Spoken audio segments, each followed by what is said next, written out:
श्री गुरुवे नमः। नमां विष्णुपादाय कृष्णप्रेष्ठाय भूतले श्रीमते भक्ति वेदांत स्वामी इति नामिने। नमस्ते सारस्वती देवे गौरवाणी प्रचारिणे निर्विशेष शून्यवादी पाश्चात्य वेशतारिणे। जय श्री कृष्ण चैतन्य प्रभु नित्यानंद श्री अद्वैत गदाधर श्रीवासादि गौर भक्तवृंद। हरे कृष्णा कृष्णा कृष्णा हरे हरे, हरे राम राम राम हरे हरे।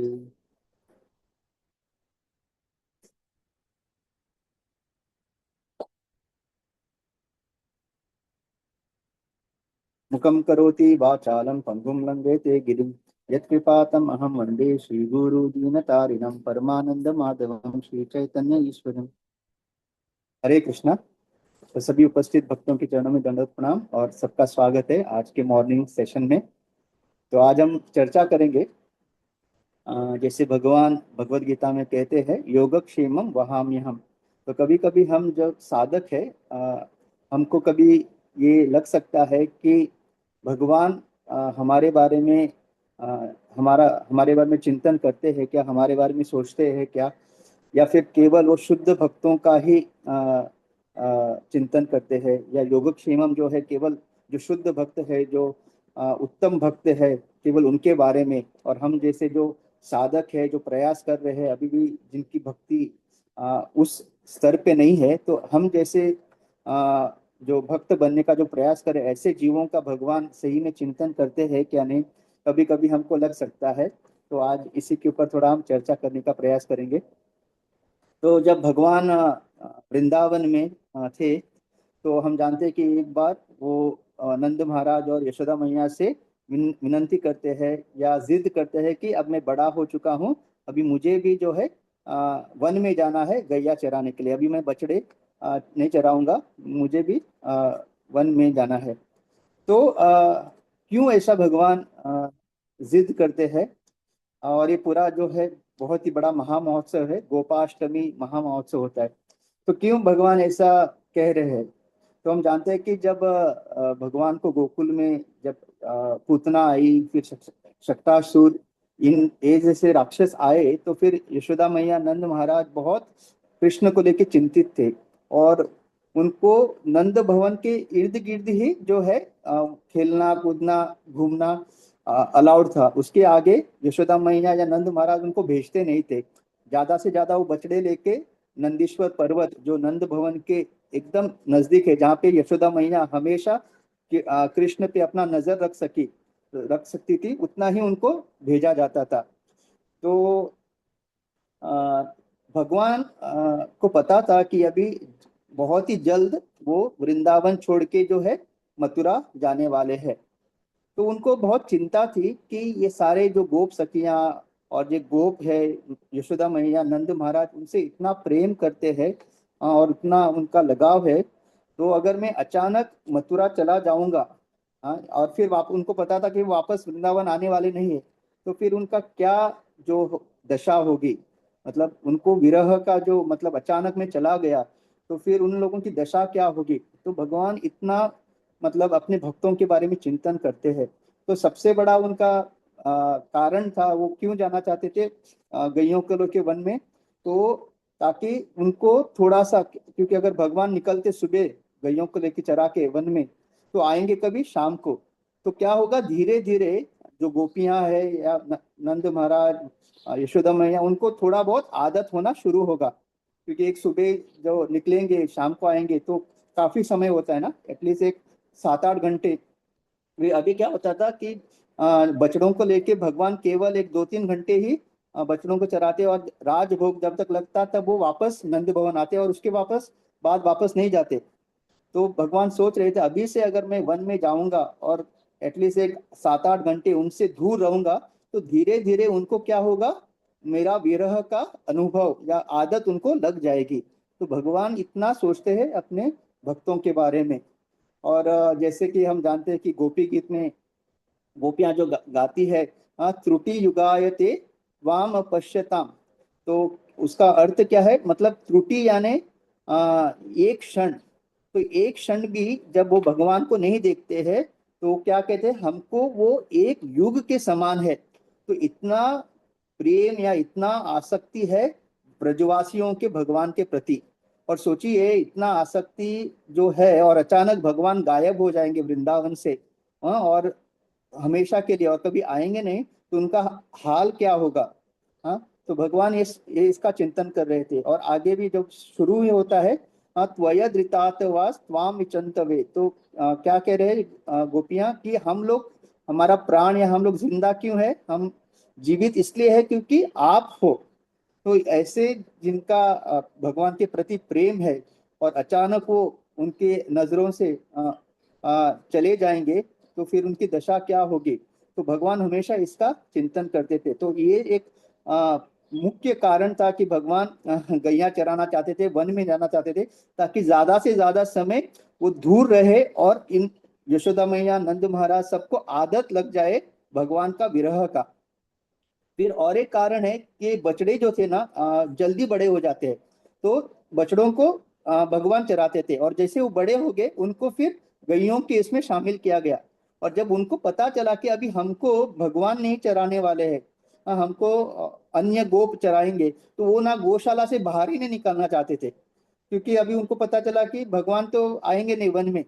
तो इवन गैया जो थी, मतलब वो जो बछड़े अभी बड़े हो गए थे, उनको भी भगवान के प्रति इतना आसक्ति थी। तो फिर क्या करते थे, वो भगवान को गौशाला में लेके जाते, सामने खड़ा करते, और सारे जो अन्य जो वरिष्ठ जो गोप्स थे वो उनको पुकारते। तो कृष्ण को देख के वो सारे गैया बाहर निकलती, और जैसे वो बाहर निकलती फिर कृष्ण को नंद भवन में भेजा जाता। तो गैया भी जो थे, जो बछड़े अभी बड़े हुए थे, उनको भी कृष्ण के प्रति इतना आसक्ति थी। तो उनको भी जब पता चला कि अभी हमको चराने वाले कृष्ण नहीं है, तो वो भी गौशाला से बाहर नहीं निकलना चाहती थी। तो फिर भगवान उनके साथ भी आदान प्रदान करने के लिए। फिर और एक मुख्य कारण था कि एक बार क्या हुआ कि सुबल जो भगवान के बहुत ही निकट सखा है, तो एक दिन वो रात 12 बजे नंद भवन आके दरवाजा खटखटाते हैं। और फिर यशोदा मैया जो है देखती है कि कौन इतना रात को आया है। तो आके खोलती है तो देखते सुबल है। तो बोलते अरे इतनी रात को तुम क्या कर रहे हो यहाँ पे। तो बोलते नहीं नहीं, मुझे कृष्ण का दर्शन लेना है, मुझे उसकी बहुत याद आ रही है। तो यशोदा मैया बोलती है अरे ये भी कोई समय है, अब मेरा लाला थका, मतलब पूरे दिन खेल खेल के थोड़ा बहुत अभी आराम कर रहा है, वो उसकी भी, मतलब वो भी तुम नहीं चाहते। तो बोलते नहीं नहीं, मुझे उसको देखना है। तो फिर यशोदा मैया बोलती है एक काम करो, अभी तो वो सो रहा है, तुम कल आ जाओ, और मैं क्या करती हूँ, मैं तुमको उसका एक चित्र देती हूँ। हाँ, तो जब भी तुमको कृष्ण की याद आए ऐसे समय पे तुम उसका चित्र देख लेना। तो अगले दिन यशोदा मैया चित्र सखी को बुलाते हैं, क्योंकि पहले के जमाने में मोबाइल या कोई कैमरा नहीं होता था कि आपने फोटो निकाला फिर उसको प्रिंट करके दे दिया या उसका एल्बम बनाया। तो तभी हाथ से चित्र निकाला जाता था। तो फिर यशोदा मैया ने चित्र सखी को बुलाया।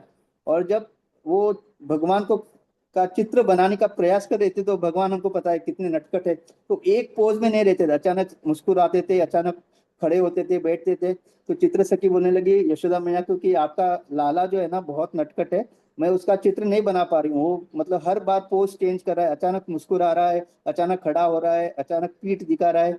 तो फिर यशोदा मैया ने बोला कि एक काम कर, तुम तो कृष्ण को कब से देख रहे हो, तो तुम मन में जो कृष्ण की छवि या उसका जो दृश्य तुम्हारे मन में है, उसको सोच सोच के तुम उसका चित्र बनाओ। और जब सखी वो भी प्रयास कर रही थी, तो देख रही थी कि मन में भी जो है कृष्ण एकदम चपल है एक मतलब मन में भी वो जो है अलग अलग पोज अपना बना रही है। तो किसी तरह उन्होंने चित्र सखी ने वो दृश्य बना के उस सुबल को यशोदा मैया ने दे दिया। तो कृष्ण ये भी देख रहे थे कि मेरे जितने सखा है कितने उत्सुक है मेरे साथ रहने के लिए। तो अगर उनको अभी अपना संग नहीं दूंगा और फिर मथुरा चला जाऊंगा, तो फिर वो भी वंचित हो जाएंगे। तो ये भी उनके मन में चल रहा था। उसके अलावा कृष्ण सोच रहे थे, जो वन में इतने सारे पेड़ है, वृक्ष है, लताएं है, ये कोई साधारण जीव नहीं है, ये बहुत बड़े बड़े संत, महर्षि, महात्मा, जिन्होंने तपस्या कर करके वहां पे जन्म लिया, वृक्ष के रूप में, लताओं के रूप में, पेड़ के रूप में, ताकि जब मैं आऊंगा द्वापर में तो मैं उनसे आदान प्रदान करूंगा। तो वो भी मेरे लिए खड़े हैं। अगर मुझे यशोदा मैया नहीं भेजेंगी वन में, तो फिर उनका भी क्या होगा? मतलब इतना तपस्या करके वो मेरा दर्शन या मेरा संग चाहते हैं। तो इस तरह से भगवान जो है हर जो जीव है, हर भक्त का चिंतन करते हैं। और फिर जब वो आए थे यहाँ पे, तो वो यमुना मैया और गोवर्धन को भी साथ में लेके आए थे, और अभी तक भगवान गए ही नहीं वहां पे, तो वो उनके बारे में भी चिंतन कर रहे थे। तो इस तरह से कहने का पूरा तात्पर्य है कि भगवान हमेशा हर एक भक्त के बारे में, हर एक जीव के बारे में हमेशा चिंतन करते रहते हैं। तो आप लोगों को लगेगा कि अरे ये तो मतलब ब्रजवासी है, शुद्ध भक्त है, इनका तो स्वाभाविक प्रेम है भगवान के प्रति, तो शायद इसके कारण। नहीं, ऐसा नहीं है। भगवान जो है शाश्वत पिता होने के कारण केवल ऐसा नहीं कि शुद्ध भक्त, हर एक जीव के प्रति, अगर भगवान को सही में हमारा चिंतन नहीं होता, तो जब वो चले गए थे, जब उनका लीला समाप्त होके, जब वो द्वापर युग समाप्त होने के बाद चले गए थे, तो फिर वो हमारे लिए श्रीमद् भागवतम क्यों छोड़ के जाते? चैतन्य महाप्रभु के रूप में क्यों आते? नित्यानंद रूप प्रभु के रूप में क्यों आते? ये पूरे कलयुग में भक्ति करने का प्रयास इतना सरल क्यों बनाते? और इतना ही नहीं, शिला प्रभुपाद को हमारे बीच क्यों भेजते? तो ये सारा जो अगर हम देखेंगे, तो हम देख सकते कि भगवान प्रत्येक जीव के प्रति चिंतन करते हैं। आप ऐसा मत सोचिए कि मैं तो एक एकदम कनिष्ठ अधिकारी हूँ, अभी अभी आया हूँ, थोड़ा बहुत प्रयास कर रहा हूँ, शायद भगवान जो बहुत बड़ा प्रचार कर रहे हैं, हाँ, बहुत सारे सेवाएं कर रहे हैं, मे भी उनके बारे में सोचते होंगे, उनका योगक्षेम हम ख्याल रखते रहेंगे। हम तो अभी भी बहुत निम्न स्तर पे है। ऐसा नहीं है, भगवान हर किसी के, इवन जो मल मूत्र में जो पीड़ा होता है, अगर भगवान उनके भी हृदय में परमात्मा स्वरूप रह रहे हैं, तो सोचिए भगवान हर किसी के बारे में चिंतन करते हैं, हर किसी का ख्याल रखते हैं। केवल हमको जो है प्रमाणिक बनना है। तो कभी भी ऐसा संदेह मत रखना, या कभी ऐसा मत सोचना कि पता नहीं भगवान मेरे बारे में सोचते हैं भी कि नहीं, क्योंकि कभी कभी भक्त के जीवन में भी बहुत सारे कठिनाई आते हैं, तो कभी कभी हमको लगता है शायद भगवान मेरे बारे में नहीं सोचते, इसकी वजह से मेरे जीवन में कठिनाई आई। ऐसा नहीं है, वो कठिनाई भी भगवान का ही एक आशीर्वाद है, ताकि हम भक्ति में आगे बढ़े। क्योंकि जब जीवन में, जैसे कुंती महारानी कहते हैं ना, विपदा संतु, जब हमारे जीवन में विपदा आती है, तब हम भगवान की और अब भक्ति और गंभीरता से लेते हैं।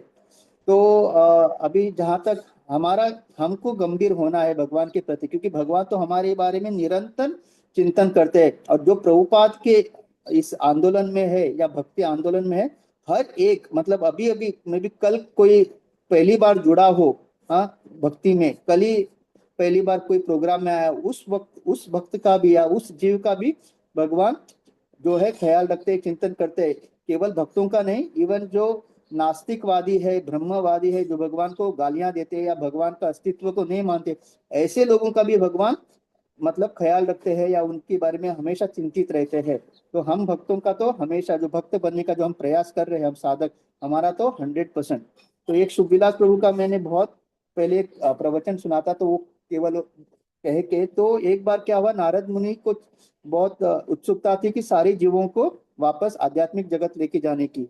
तो उन्होंने भगवान से पूछा कि क्या मैं लेके आ सकता हूँ? तो भगवान ने कहा हाँ, अगर वो आना चाहते तो आप लेके आओ। और तो नारद मुनि खुश होके आए यहाँ पे, और कहा कि मैं तुम सब लोगों को आध्यात्मिक जगत लेके जा रहा हूँ, मेरे साथ चलो। तो सारे खुश होके नारद मुनि के पीछे पीछे चलने लगे। लेकिन थोड़ी देर चलने के बाद बारिश हुई, और सारे सोने के सिक्के गिर रहे थे। तो आधे लोग जो है उस सोने सिक्के को बटोरने में लग गए। तो नारद मुनि ने देखा कि ये लोग तो अभी आने वाले नहीं। तो चलते चलते थोड़ी देर बाद और बारिश हुई, तो तब सारे हीरों की बारिश होने लगी, हीरे, डायमंड। तो उसमें से आधे जो है उस डायमंड को कलेक्ट करने में रह गए। तो नारद मुनि ने देखा कि ये लोग भी आने वाले नहीं। लास्ट बचे कुछ 4 ही लोग थे। तो उन 4 लोगों को लेके अभी नारद मुनि मतलब ऑलमोस्ट आध्यात्मिक जगत में प्रवेश करने ही वाले थे। तो वो 4 लोगों ने भी क्या कहा, एक काम करो नारद मुनि, आप आगे निकलो, हम वो बाकी लोगों को लेके आते हैं। तो मतलब इस पूरे कहानी का तात्पर्य यही है कि भगवान हमको लेके जाना चाहते हैं, लेकिन हम क्या है, इस भौतिक जगत के ये सारे चकाचौंध में इतने मग्न है कि भगवान हमको बुला रहे हैं, फिर भी हम वो जो है उसकी और हम गंभीरता से उस बुलावे को स्वीकार नहीं कर रहे। और इसका उत्तम उदाहरण है तुकाराम महाराज। जब तुकाराम महाराज जा रहे थे, तो उन्होंने सबको बुलाया था, जितने भी देहू गांव के लोग थे, तो सबको वो मजाक लगा। तो इस तरह से हमको भी प्रभुपाद ने इतना अच्छा नाव दिया है, इसको एक नाव के समान है, ये जो आध्यात्मिक जगत की ओर ही जा रहा है।